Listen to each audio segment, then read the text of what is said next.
Halloween basically ہے کیا؟ یہ کون سا فیسٹیول ہے جس میں شیطان کی مثل اور خوفناک کاسٹیوم اور ماسک پہنے جاتے ہیں اور اس نائٹ کو سیلیبریٹ کیا جاتا ہے؟ میں اس پہ تھوڑی سی وضاحت کرتا ہوں کہ ہالووین دو الفاظ کا مجموعہ ہے، ہالو پلس ایوننگ۔ ہالو کا مطلب ہے کسی چیز کو مقدس سمجھ کے اختیار کرنا، انتخاب کرنا، اور ایوننگ شام، یعنی ایک مقدس شام۔ ہالووین کا آغاز ہوتا ہے سیلٹک لوگوں سے جو کہ آئرلینڈ کے رہنے والے تھے۔ آئرلینڈ میں چونکہ بہت زیادہ سردی ہوتی تھی، نومبر کے مہینے میں بہت زیادہ برف باری ہوتی تھی، تو ان کے بہت سے لوگ مر جاتے تھے، جانی اور مالی نقصان ہوتا تھا۔ پھر ان لوگوں کا اس حوالے سے کانسیپٹ یہ تھا، مت یہ تھی کہ ہمارے لوگ یہ جو مر جاتے ہیں یہ دوسری دنیا میں جا کر یا تو بھوت بن جاتے ہیں یا خدا بن جاتے ہیں، اور نومبر کے مہینے میں ہماری دنیا اور ان کی دنیا کے درمیان جو دروازے ہیں، جو راستہ ہے وہ کھل جاتا ہے۔ اس طرح یہ جو خوفناک لوگ ہیں ہماری دنیا میں آتے ہیں اور آ کے خون خرابہ کرتے ہیں، نقصان کرتے ہیں۔ ان لوگوں نے اس سے بچنے کے لیے اسی مہینے کی آخری تاریخ یعنی 31 نے انتخاب کیا۔ اس روز یہ تمام لوگ آگ جلاتے اور اس کے ارد گرد جمع ہو جاتے۔ اسی طرح کے شیطانی دکھنے والے ایسے کاسٹیوم، ایسے نظر آنے والے ماسک جو انتہائی خوفناک، وہ پہن کر یہ لوگ آگ کے ارد گرد سیلیبریٹ کرتے، یعنی وہ بدروحیں آئیں، وہ شیاطین آئیں تو ہمیں یا تو اپنے جیسا سمجھ لیں یا ہم سے ڈر کر ہمیں نقصان نہ پہنچائیں۔ اس کو شروع میں اس تہوار کو ساوین فیسٹیول کہا جاتا تھا، جو کہ آپ گوگل پہ بھی سرچ کر سکتے ہیں۔ بعد میں رومن بادشاہ نے اس میں مذہبی اور اپنے سیاسی فائدے کے لیے، بہت سے اپنے معاملات کے لیے اس کو مزید اس میں کچھ چیزیں ایڈ کر دی، اور ہوتے ہوتے چلتا آج یہ ہالووین فیسٹیول بن گیا ہے۔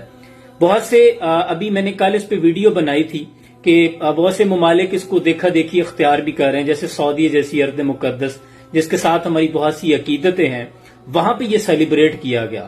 اب بینگ اے مسلم مجھے یہ بتائیں کہ کیا مسلمان کسی ایسے فیسٹیول میں شامل ہو سکتا ہے؟ کیا ہم اس تہوار میں جو کہ شیاطینی طاقتوں کو اتنا طاقتور دکھا رہا ہے کہ معاذ اللہ جس کے پاس قرآن موجود ہو، جس میں اللہ کی ذات فرما رہی ہے کہ آیت الکرسی موجود ہے، آپ کے بڑے سے بڑا ڈر، بڑے سے بڑا خوف، بڑے سے بڑی ہارر مووی ختم ہو جاتی ہے جب آیت الکرسی کا نام آتا ہے۔ ایک صحابی چلتے چلتے ان کو ٹھوکر لگی تو کہنے لگے مجھے شیطان نے ٹھوکر لگوا دی، تو اللہ کے نبی نے فوراً فرمایا کیا تم نے شیطان کو بہت طاقتور نہیں کر دیا؟ اس طرح تو تم نے شیطانی قوت کو خود سے طاقتور کر دیا۔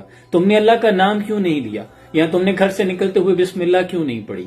اب مجھے یہ بتائیں کہ یہ تو سیدھا اسلام کی آئیڈیالوجی پہ حملہ ہے، ہمارے بلیف سسٹم پہ حملہ ہے۔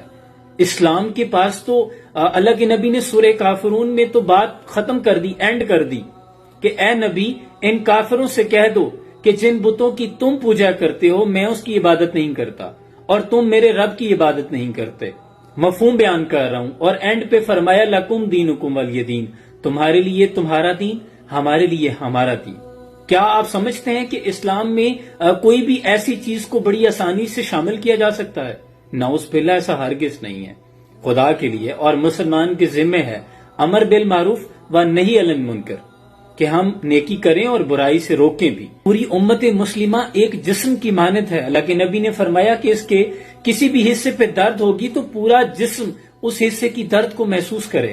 پھر اس کو مثال دیتے ہوئے یوں فرمایا کہ اگر ایک کشتی پہ نیچے کچھ لوگ سوار ہیں اور کچھ اوپر، نیچے والے اگر سوراخ کر دیں اور کچھ پانی لینا چاہیں تو کیا آپ سمجھتے ہیں کہ اوپر والے لوگ بچ جائیں گے؟ ایسا نہیں ہوگا۔ ہمارے ذمہ ہے کہ اگر کوئی غلطی دیکھیں تو اس کو پوائنٹ آؤٹ کریں، اگر کوئی برائی دیکھیں تو اسے ہاتھ سے روکیں، ہاتھ سے نہیں روک سکتے تو زبان سے روکیں، اور زبان سے نہیں روک سکتے تو دل میں برا سمجھیں، اور یہ ایمان کا کمزور ترین درجہ ہے۔